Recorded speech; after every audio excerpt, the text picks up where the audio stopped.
Në Tiranë, kryeministri Sali Berisha tha se deputetët e shumicës do të dorëzojnë në shtator kërkesën për referendum në parlament mbi heqjen e imuniteteve të zyrtarëve të lartë dhe gjyqtarëve. Ai tha se referendumi kërkohet sepse opozita e bllokoi këtë çështje në parlament 10 vjetëresht dhe në 6 gusht ndonë se përgatit vetë projekt ligjin. Por opozita socialiste thotë se nuk është kundër heqjes së imuniteteve, por kërkon që ajo të bashkohet edhe me referendume të tjera që kërkon aktualisht.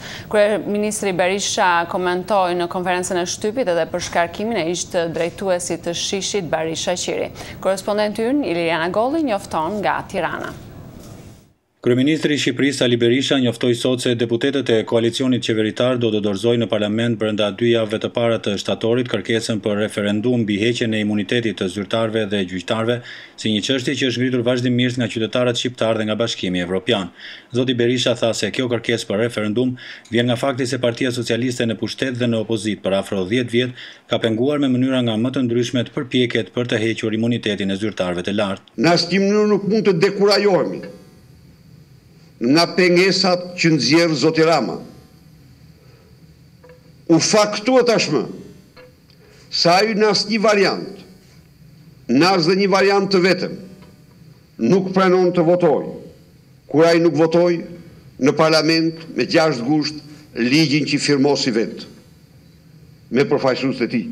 Zoti Berisha tha se pavarësisht nga përkatësitë partijake në tërësi qytetarët shqiptari duan zyrtarët e tyre pa imunitet në mënyrë që t'i përgjigjen drejtësisë mbi dyshimet për korrupsion.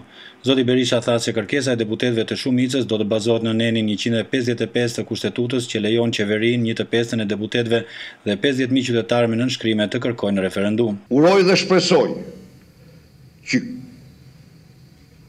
kjo kërkesë tjetë jo vetëm e deputetëve të mazhorancës, të firmosin edhe ata deputetë Partisë Socialiste të cilët e konsiderojnë në ndërgjegjjen e tyre të thellë heqjen e imunitetit si një kërkesë legjitime të zgjedhësve të tyre si interes jetik të qytetarëve shqiptar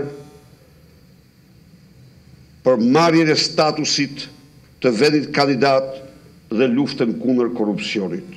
Por deputetë e Partisë Socialiste të opozitës komentuan pas konferencës kryeministrit Berisha se ata nuk janë kundër heqjes së imuniteteve. Deputetja socialiste Vasilika Ysi tha në bisedë telefonike për Zërin e Amerikës se opozita nuk është kundër heqjes së imuniteteve, por kërkon që kjo temë të bashkohet me çështje të tjera për të cilat kërkohet referendum, si zgjedhja e presidentit nga populli, mënyra e zgjedhjes së gjyqtarëve të gjykatës së lartë dhe asaj kushtetuese, apo referendumi kundër importimit të mbetjeve. Zonja Ysi tha se kryeministri Berisha citon gabimisht nenin 155 të Kushtetutës që i takon referendumeve për çështje të thjeshta.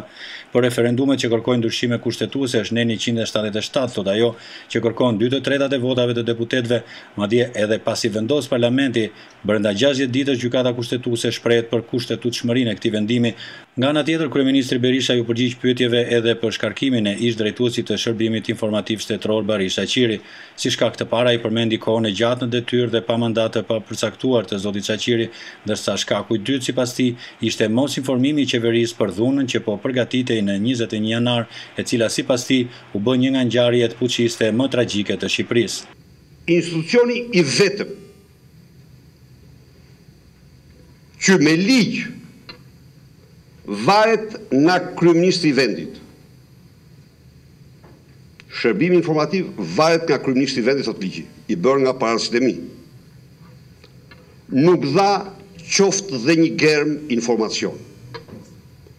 Ju garantoj se kjo, me atë që ndodhi, do të ishte një motiv i plot për ta shkarkuar në mënyrë më të vendosur shefin e shërbimit të vendit, cili do që ti ishte ai.